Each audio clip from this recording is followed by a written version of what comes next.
এই গাইস আসসালামু আলাইকুম। তো গাইস সবাই কেমন আছেন? আশা করি সবাই ভালো আছেন। তো গাইস আপনাদেরকে আমরা এখন তাল গাছ থেকে তাল কিভাবে পাড়তে হয় এবং কিভাবে খেতে হয়, ঠিক আছে, দেখাবো। তো এটা শুধু আপনারা যারা গ্রামে থাকেন তারা এটার মজাটা বুঝতে পারবেন। এই যে দেখতে পাচ্ছেন আমরা একটি তাল গাছ থেকে 3-4 জনে মিলে তাল পেড়ে নিয়ে আসলাম। তো এখন এই যে দেখতে পাচ্ছেন একটি জঙ্গলে চলে আসলাম।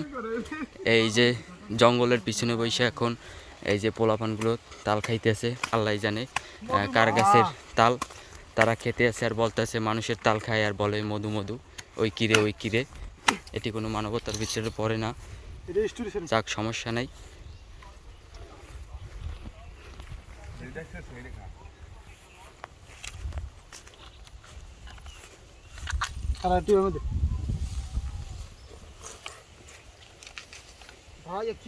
নিজের গাছের তাল টয় চুরি করে খাওয়া লাগে, মানুষের নালে লই দিয়ে রে।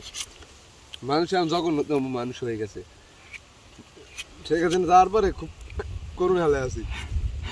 হাত কাট বেরম ওইটা আমরা তো লই দিয়ে আমি কাটতে ধরে নিয়ে এদিকে আমাদের দে বাবু না কোনটা মাছ মাছ ধরে তো আমি বুঝি নিচে দাসে দে